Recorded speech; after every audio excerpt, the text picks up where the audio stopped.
Hey, beauties. Good evening to you, beautiful people. Um, I'm laughing because I want to get into a particular topic, but I just have to preface this particular thing, with Minister Warmington. It's sometimes good that we don't even, it makes no sense to take everything too serious. So the reporter was speaking with him today, after his sort of showdown yesterday in Parliament when, boy, Julian, at the first me ever hear your voice come out so strong. Me nah lie. I saw me want you talk when you do your budget presentation or any form of presentation moving forward. Oh yeah, tell a man say, go ahead, come out of the place, the Prime Minister fire you. You said it's strong, do you know? Are the strongest I think I've ever heard Julian Robinson. No, I don't think people are offended. And this is not a political ploy. This has nothing to do with JLP or PNP. It has to do with just, I think it's the strongest I've ever heard your voice coming out. I never know you could have talked so strong. But here, Warmington say him a go campaign for JLP till die kingdom come. You hear him say, you hear me say? When the reporter they're asking him, what, I thought you said you weren't going to be campaigning again for the Andrew Holness led administration. Him say, I am going to be campaigning till die kingdom come. And Julian, him say him not dignify your comment with any form of response. He says he's not dignifying it.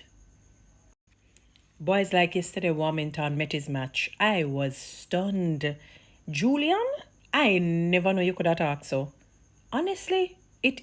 I'm saying this just genuinely as a bystander. I was like, I saw the man. I saw Warmington kind of ruffling his face, and I thought it was in light of what Mark Golding was saying as it relates to the Prime Minister's wife, the House Speaker.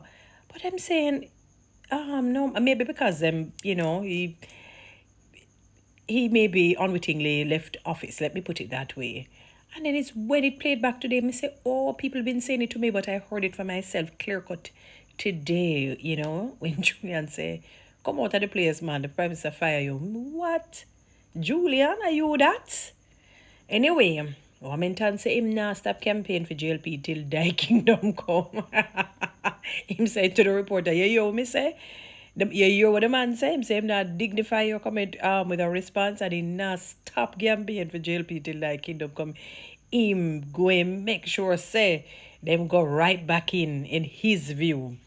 But anyway, beautiful people, know that I rambled on and on and on with that festivity or those festivities yesterday and today, as it relates to the reporter, speaking to Minister Warmington. Yeah. Beautiful people. Well, so the Prime Minister, I need, why am I missing is when you have your work, you can't, I think the day for, I don't know. I must have been off that particular day or something where I was able to catch Nigel Clark's presentation. I didn't want to miss the Prime Minister's own. Or maybe because I think Nigel is really a good do I think he's a good speaker? I mean, when he opens his mouth, his oratory skills are impeccable. Notice I said oratory skills. But what comes with the sound and the pitch and the tone in terms of the words, it may not grab me as how his oratory skills, may grab me. But, the Prime Minister said something today and what do I say? So minimum wage will be moved from what? It's 13,000 presently per week to $15,000 as at June 1 of this year, 2024. But he said something that I guess I'm trying to understand the math behind it. Like the Heart Trust NTA students will be getting like a $15,000. Is it $15,000 per month transportation, but $13,000 weekly as a stipend? Well, I think that's what he said. It just ends up sounding a little bit more for students versus people who work. And don't get me wrong, I'm not saying that students mustn't get some sort of aid, but let us be real. If you don't work, you don't eat. So you work to earn your keep. So it well, I don't know. Maybe Heart is subsidized, through maybe some private sector or something like that. So maybe that is how they are able to afford it. I don't want to speculate too much where that is concerned because, as I said, maybe it's semi-privatized. Maybe it's not fully government owned. I'm assuming. I don't know, or maybe it is, but maybe you still have entities that will contribute to them. Because from ever since I know that they do give a stipend, to the heart trainees.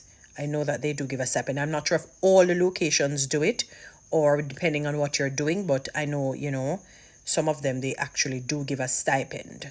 So $13,000 per week is nothing grandiose. I guess they'll be taking over for the former, those people who are getting the $13,000. And then I guess the transportation cost, because you're a student, you're not earning.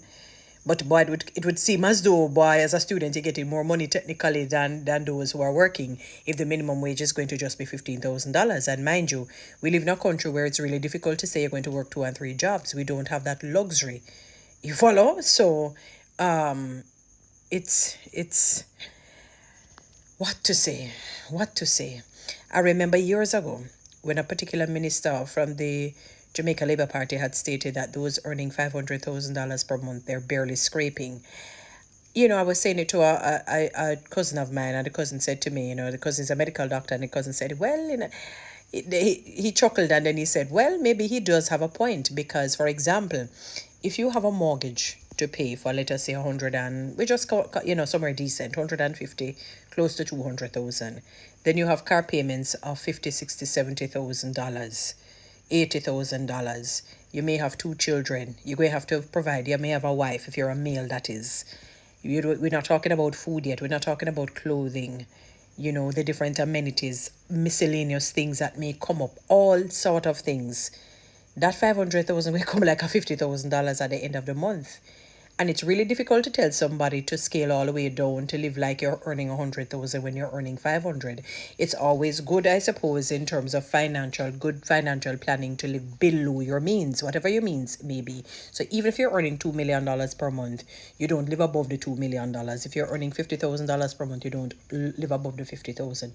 So that is a standard, that you do live below your means. But at the same time, you earn 500,000 to tell somebody to live like they have 100,000 is difficult. And I'm using that dramatic explanation or gap, in the sense that you earn 500,000, you're probably going to want to go to mortgage for 100 and something, close to 200,000. You want to take out a decent car. I mean, come on, you feel like you're earning something fairly decent for you to live a fairly decent life, because nobody wants to live a life where they're barely scraping. Nobody wants to, if they're in the mediocre state or phase, they would want to remain there. So in other words, good is the enemy of the better and better is the enemy of the best. If I'm earning and my earning keeps going up, I want to move from good then better going into best, sort of living, not above it. If that's not, so I must match my threshold. Must not go above the threshold, must not go above that boundary line where I end up living above my means. I can understand that. But at the same time, if earning $500,000 per month, one is barely scraping, barely surviving. So the people in where earn $15,000 per month, they're decomposed. Those even earning less than 500,000 decomposed, probably can never be resurrected. I need to go and I want to listen to Mark Golin's speech, because I've noticed that people been saying that he did not address anything budgetary. I'm sure that he spoke for at least more than 2 hours. And if he did not address anything budgetary, that something is off. I doubt that very much, unless people just didn't understand him. This is a businessman we're talking about. So it would be almost like saying Whitney Houston never sang a day in her life. You understand what I'm saying? If you said that he addressed nothing budgetary, I think Jamaicans are kind of focusing too much on what he said as it relates to the Prime Minister's wife. So, I should do another video where that is concerned, because I hear in some things that I think it's going out of whack, that the man is attacking women because she's a woman. That's Jamaicans, I pray that we take our critical thinking skills up. Notches up. I can't even put a figure to the notches up, because in no way, in no shape or in any form, I don't know how people got that. Let us say it was a flip side and she was a prime minister and he was a speaker of the house. He would have said the same thing if whatever concerns he has had and things were not being done. So it's not really a woman. It's a fact that it's nepotism. Jeez and peace. Guys, follow me on TikTok. subscribe to my YouTube channel.